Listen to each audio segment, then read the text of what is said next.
I'm sure that I am not the only one that's noticing the increase in the price of eggs at the grocery store.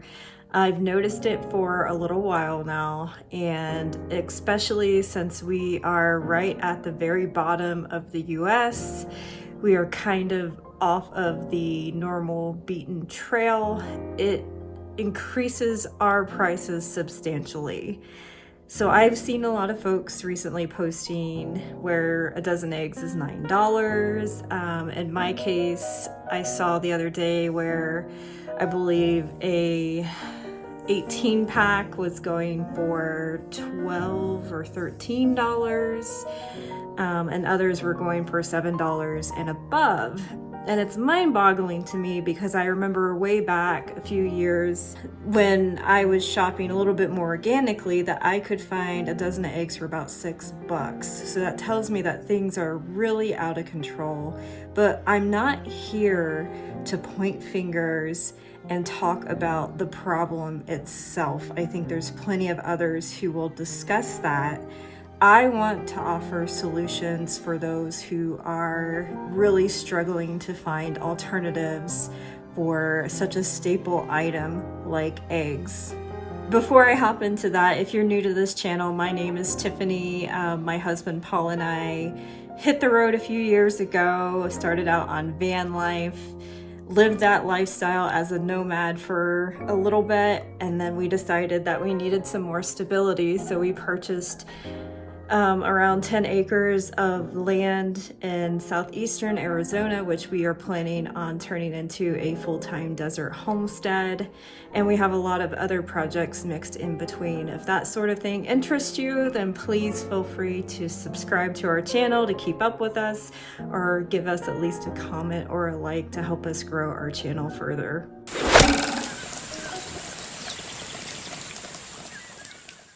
Okay, so as far as alternatives go, I will say that I do have experience in using egg alternatives, and I'm not saying this as coming from like a vegan perspective or a vegetarian perspective or things of that sort. It mostly comes from our experience of living on the road full time. We lived on the road for about 3 years full time, and when you live in a very small confined space such as our ProMaster van, you have to figure out alternative ways of food and food storage. You don't have a big, massive refrigerator to tote around with you anymore. You're working out of something about the size of a cooler. And so a lot of times I could not afford to waste space by having actual eggs in my refrigerator. Now, some may argue and say that, well, true fresh eggs, you do not have to refrigerate, and true, but who wants to keep a bunch of that on their counter when they're driving down the road and hitting a bazillion bumps, especially on some of those back BLM roads that we were going towards for camping. So with that, we had to come up with some alternatives, obviously, since we could no longer store real true eggs with us. I did start out by carrying dried eggs, which you can buy from places like Ogson Farms and a couple other suppliers out there that do that for more of a camping type survival situation. Those were fine. They worked okay, but then I also saw that the prices on those began to dramatically increase as to where I had bought my first, I believe it was 2-pound tin of dried eggs for about $70. And then when I went back to repurchase that, the prices had skyrocketed to over $100. And so I couldn't justify those anymore. So those are out, and I had to come up with another alternative that wouldn't take up too much space and was able to be stored a little bit more easily. And so that is when I started going down the hole of seeing what vegan alternatives were out there. And so I am somebody who enjoys eggs for breakfast. I've never been somebody that can tolerate really sweet things like cinnamon rolls or cereals and stuff. They just make me feel very sick in the morning when I eat those types of things. So I've always been more drawn to eggs. And so I wanted an alternative for my mornings, and I found a really great alternative in which I use for scrambled eggs. And I want to share that with you right out of the gate. So what I do for making scrambled eggs, and this lasts me for the entire week, this batch that I make up, and I can refrigerate it. I used to refrigerate it easily enough in like a square collapsible container. So the best recipe that I found for this is by using 1 block of firm or extra firm tofu, 1 block of silken tofu, and make certain that it does say soft on there. And then you add your seasonings to that tofu. The first thing you want to do, obviously, is you have to, if you've never worked with tofu, is that it is stored in water. And so you have to try to leach out as much of that water as possible in order to not just have a bunch of watery tofu. And so what I do is I have a tofu press. There's many of alternatives out there. If you want to press out water, just go take a look on the internet. Once the water is out of those, I combine both blocks of tofu into just a Tupperware type container. I mix everything around to make certain that the tofu is nice and incorporated. And then what I do for there is add my seasonings. So I will add things like pepper and salt, garlic powder, onion powder, a little bit of turmeric. And what that turmeric does is it gives it that nice yellowy type of color to it. So it kind of mimics the look of eggs. Don't go too overboard because turmeric has a very mustardy type taste. So just a little bit will be plenty, believe me. And then the secret ingredient to a lot of this that I've found recently is something called black salt. And there's another term for it too. I'll have to look it up. But black salt has a very sulfuric type of smell. And so that smell really tricks your mind when you're eating this to think that it's more so like an egg. The tofu and seasonings are fine on their own. I've done that before, but to me, that black salt really ups it into really giving it that kind of eggy type of smell when you're ingesting it, to kind of trick your mind into thinking that this really does mimic a lot of like scrambled eggs. Something I will note is that if you are more on the side of eating firm types of scrambled eggs, you definitely will just want to omit the silken tofu out and just use the firm or extra firm tofu, whatever's to your liking. I like my scrambled eggs just a little bit more softer, slightly more mushier, so that's why I go that route. Even if you are a vegan and you are trying to maybe avoid eggs at all costs, one of your biggest alternatives out there is just eggs. And even just eggs is extremely pricey. I tried that as well when we were on the road because it comes in a nice little carton that I could store easily and cook up as I needed to. But unfortunately, I found that a price of a carton of that is $8. And that is just insanity for something that's not even real eggs. And so what I found is that there are many recipes out there.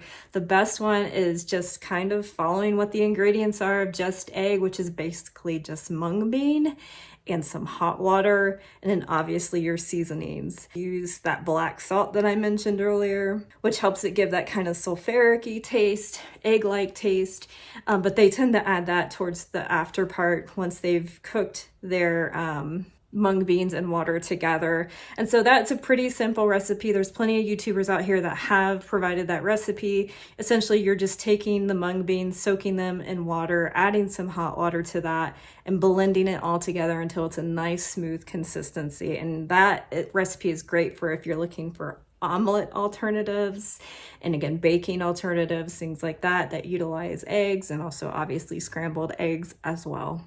I want to take some time to talk about baking alternatives because some folks maybe don't eat a lot of eggs daily on a day-to-day basis, but they feel like they need to have them in their refrigerator for baking types of purposes.